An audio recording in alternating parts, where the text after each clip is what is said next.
हम किसी कमजोर इंसान को हद से ज़्यादा इज्जत देंगे तो वो फिर यकीन करें अपनी औकात तो कोटे से अगर कंजरियाँ भी ले आते हैं ना तो उनको भी घर की चार दीवारी में रखते हैं और उनको पिछली ज़िंदगी का ताना मैंने इसको ऐश भी करवाया और आराम से अपने घर में भी रखा। हालांकि मुझे इससे कोई लालच होती तो मैं निकाह में कुछ लिखा। मेरे नाम से फेम हासिल करके लाइव चलाता है, मुझे बद किरदार कहता है। जब एक औरत को अपना मर्द कमा के नहीं खिलाएगा तो फिर वो बद किरदार तो होगी। फिर औरत तो औरत है, चाहे वो जहाँ से खाए। औरत अकेली भी हो ना तो इतना वो गलत कदम नहीं उठाती जिसके ऊपर, जिस माँ के ऊपर 6 बच्चों की जिम्मेदारी हो, 2 दल्ले मर्दों के बच्चे वो पाल रही हो, फिर वो जो मर्जी करे उससे तुम्हारा कोई गिला शिकवा नहीं होना चाहिए। के मरवे सू खुशहाल वधू कोई गम कहनी अक नम कहनी नाल निभेंदे साल वधू ओ कितन जयते मान हनी ओ कितने रुसवा कीते हसीना चीर के देख साडा असाया गुआब दवा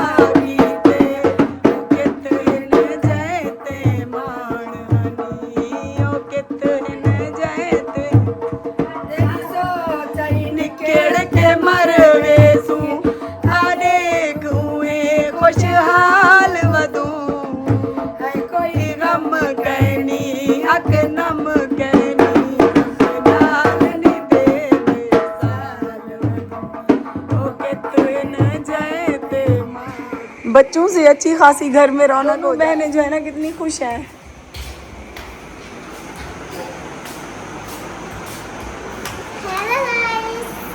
हेलो गाइस, आप खुश हो मुस्कान? आपकी बहन आ गई, इकट्ठे खेलना। ऊपर बैठो सैर फातिमा, ऊपर बैठो। हाँ मम्मा।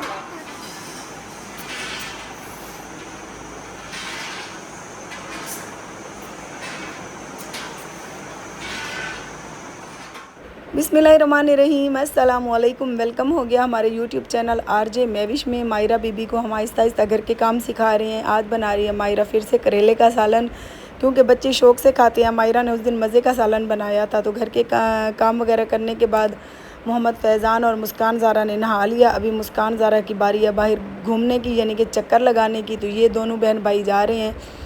बड़ी मुस्कान की डेथ के बाद जब से इसका नाम हमने मुस्कान रखा तो सेम मुस्कान वाली आदतें और बातें इसी में मुझे महसूस होती हैं। सो इस वजह से इसको हम ज़्यादा घर में प्यार करते हैं। वैसे तो हमें सहर भी बहुत प्यारी है। सहर अभी आराम फरमा रही थी, सो रही थी, तो इससे सब्र नहीं हो रहा था। तो मैंने फैज़ान को कहा चलो इसको ले जाओ और चक्कर वगैरह लगवाओ। तो अभी हम घर के काम से फ्री होकर चेंज करने लगे हैं। और आज है हमारी 14 अगस्त। 14 अगस्त पे तो आपको पता है फैमिलीज़ का निकलना मुश्किल होता है। तो आज हम बच्चों को घुमाने लेकर जा रहे हैं पुलगाजी घाट पे।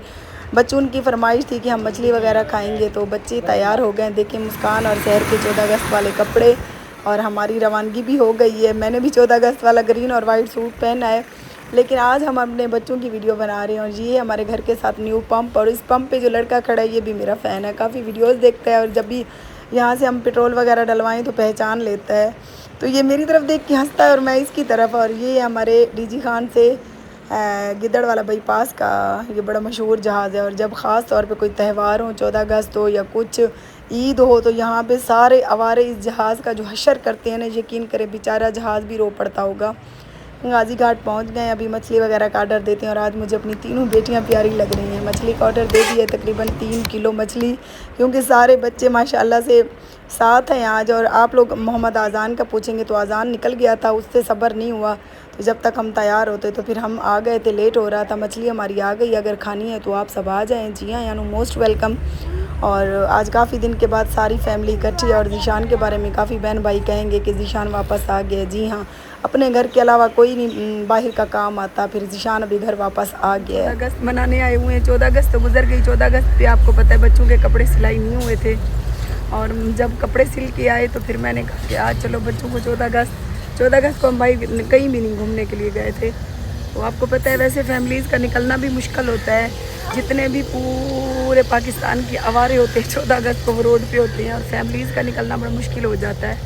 तो हम गाजी घाट आए हुए हैं। हमारी तो भाई इंजॉयमेंट यही है। प्यारे बहन भाइयों, कल हमने व्लॉग तो स्टार्ट किया लेकिन वापसी में अंधेरा हो गया, तो वो कल के क्लिप मैंने आज की वीडियो में शेयर किए। आज हमने घर का काम काज कर लिया। अभी नहाने के बाद मैंने सोचा वीडियो तो वैसे ही स्टार्ट हुई खड़ी, इसका एंड भी कर देती हूँ। और परसों वाली वीडियो पे काफ़ी बहन भाइयों ने जो कमेंट किए उनका रिप्लाई भी दे देती हूँ।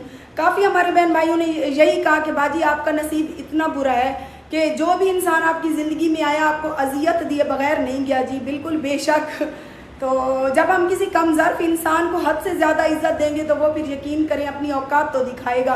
तो असलम जंगलानी ने भी यही किया मेरे साथ। हालांकि लोग तो कोठे से अगर कंजरियाँ भी ले आते हैं ना तो उनको भी घर की चार दीवारी में रखते हैं और उनको पिछली ज़िंदगी का ताना नहीं देते। लेकिन ये शख्स तो मेरी खुशी मेरी ज़िंदगी में आया था और इसने शायद ये सोचकर मुझसे शादी की थी कि इसके बच्चे तो वैसे ही बड़े होकर फर्मा बरदार नहीं होने वाले, क्योंकि बच्चे तो बच्चे होते हैं, उनके मतलब आदतें देखता था। कभी वो बच्चे मेरे बेटे नाफरमानी करते थे।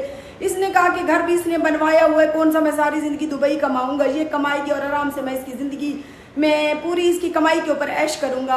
तो 4 साल मैंने इसको ऐश भी करवाया और आराम से अपने घर में भी रखा। हालांकि मुझे इससे कोई लालच होती तो मैं निकाह में कुछ लिखवाती। मैंने सिर्फ ये सोचकर इससे निकाह किया था कि जो बाहर लोग मुझे तंग करती हैं, आप सबको पता है चंद ऐसे बेगैरत लोग, तो मेरी उनसे जान छूट जाएगी जब मेरे सर के ऊपर सरपरस्त आ जाएगा। मुझे ये नहीं पता था कि ये मेरी कमाई खाने के लिए मुझसे शादी कर रहा है। और 4 साल 5 साल आपको पता है मैंने इसको कमा के खिलाया, घर भी मेरा अपना था।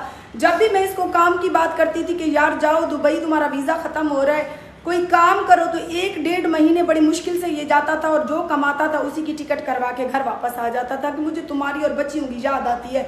तो मैं याद पहली बीवी और बच्चों की नहीं आती थी। जब उनकी ज़िंदगी में थे तो तुमने 4-4 8-8 साल दुबई लगाते थे।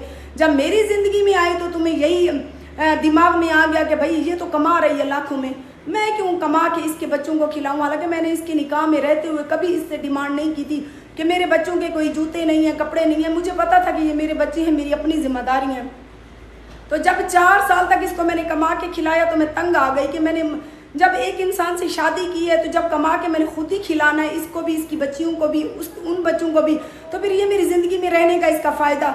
जब इन्हीं बातों के ऊपर इसके और मेरे दरमियान झगड़े हुए तो आज ये नौबत आ गई है कि ये मेरे नाम से फेम हासिल करके लाइव चलाता है, मुझे बद किरदार कहता है। जब एक औरत को अपना मर्द कमा के नहीं खिलाएगा तो फिर वो बद किरदार तो होगी। फिर औरत तो औरत है, चाहे वो जहाँ से खाए। औरत अकेली भी हो ना तो इतना वो गलत कदम नहीं उठाती जिसके ऊपर, जिस माँ के ऊपर 6 बच्चों की जिम्मेदारी हो, 2 दल्ले मर्दों के बच्चे वो पाल रही हो, फिर वो जो मर्जी करे, उससे तुम्हारा कोई गिला शिकवा नहीं होना चाहिए। तुमने तो सरेआम सोशल मीडिया पे सबको दिखाया कि तुम कैसे किरदार के मालिक थे।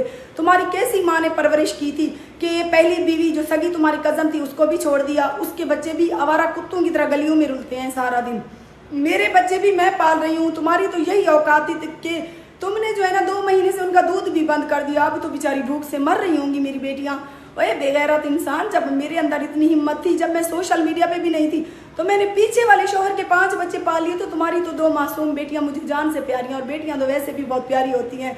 और मैं अपने बच्चों के लिए गुनाह करूं, सवाब करूं, तुमने मेरा ठेका लिया हुआ है। मैं अपने घर में चाहे पूरे इलाके के मर्द लेके बैठ जाऊं, तुम्हारी कमाई का घर है या तुम्हारी माँ बहनें बैठी हुई हैं जिनके ऊपर मैं उन मर्दों को चढ़ा रही हूँ। अब मेरी अपनी ज़िंदगी है, तुमने पहल की, अब मेरी ज़िंदगी मैं अपनी मर्जी से जीऊँगी। बाकी जितना तुमने जीशान को लगाना बुझाना था उसने देख लिया कि अपना घर और अपनी माँ के अलावा बाहर का कोई भी अपना नहीं होता। तुमने जितना मेरे बेटे को गलत कामों में लगाना था लगा लिया। अब जीशान घर आ गया प्यारे बहन भाइयों, तो आप यकीन करें लोगों को कॉल करके कहते हैं कि जीशान मुझे पल पल की खबर दे रहा है, जीशान से मेरा कांटेक्ट है, जीशान मुझे पल पल खबर दे रहा है। तुम खबर लेते क्यों हो? जीशान अगर देता भी अपने घर की खबर तो तुमने ठेका लिया हुआ है हमारा सारी ज़िंदगी के इनकी खबरगिरी रखनी है। तुम्हारी इतनी तो औकात नहीं थी कि तुम मुझे कमा के खिलाते या अपनी बेटियों को, बाकी इधर उधर से कुत्ते की तरह सूंघते फिर रहे हो हमारी बहू की। अब इनकी ज़िंदगी कैसी गुजर रही है? अल्हम्दुलिल्लाह हमारी ज़िंदगी खुशी खुशी गुजर रही है। हमने तो अल्लाह का लाख शुक्र अदा किया कि इस कमज़ार्फ इंसान से हमारी जान छूटी। जिस बेगैरत को सारी ज़िंदगी कमा के मैंने ही खिलाना है, तो फिर ऐसे दल्ले से मैं अकेली अच्छी हूँ। बाहर कम से कम 4-8 बनाऊँ ना तो वो मुझे कुछ ना कुछ दे जाएंगे, और जब लड़ाई होगी उनको इतना लिहाज आएगा कि ये औरत 4 दिन हमारे साथ ताल्लुक़ में रही है, हम इससे कुछ ना मांगे। तुम तो ऐसे दल्ले थे, 2 बेटियां भी पैदा करवाई, मेरे जिस्म के साथ दिन रात ऐश भी की, मेरे घर के बेडरूम के ऊपर सो के गैर औरतों को मैसेज किए, पल पल उनके साथ टच में रहे, और तुमने अपने भाई की शादी भी मेरी कमाई से करवाई। तुम तो इतने गैरतमंद लोग हो, यकीन करो। जब मैंने तुम्हें अपनी कमाई और अपने घर दोनों से लातारिक कर दिया तो अब वो करके भौंकते फिर रहे हो, ये बुरी है, बद किरदार मैं हूँ। क्या कर लोगे? वो थाना पड़ा है, वो अदालत पड़ी है, जो मर्जी जाके करो। मेरी अपनी लाइफ है, मेरा अपना घर है, मेरी अपनी ज़िंदगी है। तुम्हारी तो औकात यही थी कि एक अंगूठी और एक मोबाइल, वो भी छीन लिया था तुमसे। तो कम से कम मोबाइल के मर्द अच्छे कुछ दे जाएंगे ना, तो उनको इतना लिहाज होगा कि 4 दिन इस औरत ने हमारी इज्जत की थी या हमने इसकी इज्जत से खेला था, कम से कम हम अपनी दी हुई चीज़ें तो वापस ना मांगे। तुम तो उनसे भी गए गुजरे हो। बाकी भौंकना छोड़ दो, मेरे ऊपर बकवास करनी छोड़ दो। मैं अल्हम्दुलिल्लाह खुश हूँ कि मेरी, वो कहती है, जान बची तो लाखों पाए। मेरी तो जान बची तुम जैसे मनहूस इंसान से। मैं यही समझूंगी कि मेरी ज़िंदगी का सबसे बुरा ख्वाब था जो जिससे मैं बेदार हो गई हूँ। बाकी अल्हम्दुलिल्लाह मैं मेहनत करने वाली हूँ, चाहे मैं यार भी बनाने वाली हूँ, खा तो रही हूँ, अच्छा पहन भी रही हूँ। तुम जैसा सारी ज़िंदगी अब मुझे देख देख के जलते रहोगे। तुम सारी ज़िंदगी मुझे देख देख के ऐसे कुड़ते रहोगे, क्योंकि तुम हो ही ऐसे जहनी मरीज हो, मेंटल हो, पागल, दिमाग का मसला है तुम्हें। तो यकीन करो अल्लाह ताला ऊपर से आर्डर पे भी कोई खूबसूरत अच्छी बाकिरदार औरत तुम्हारी ज़िंदगी में भेज देना, तुम फिर भी उसके ऊपर मेन मेख निकालोगे कि ये इधर से ऐसी है, इधर से वैसी है, इधर से यहाँ है, फलान है। तो लिहाजा तुम्हारे भौंकने से कुछ भी नहीं होने वाला। बाकी मेरी बेटियाँ हैं अल्हम्दुलिल्लाह, वो मेरे तुम्हारी आंखों के सामने अच्छा खा भी रही हैं, अच्छा पहन भी रही हैं। बाकी जिस दिन तुम अदालत जाओगे उस दिन तुम पिछला सारा हिसाब क्लियर करोगे, तभी बच्चियों के मालिक बनोगे। मैं इसीलिए अदालत में कोई खर्चे का दावा दायर नहीं कर रही हूँ। पिछले शौहर ने भी कहा था कि मैं अपने बच्चों का खर्चा नहीं उठा सकता, तो उसने भी लातारक लिख के दिया था। जब तुम भी अदालत जाओगे ना, तो या तो फिर माहाना खर्चा दोगे, अगर नहीं दोगे तो फिर सारी ज़िंदगी तुम किस चीज़ के मालिक? तुमने तो गैर औरतों के लिए अपनी बच्चियों को ईद पे भी उनका एहसास नहीं किया था। तुम तो ऐसे कमज़र्फ बंदे हो।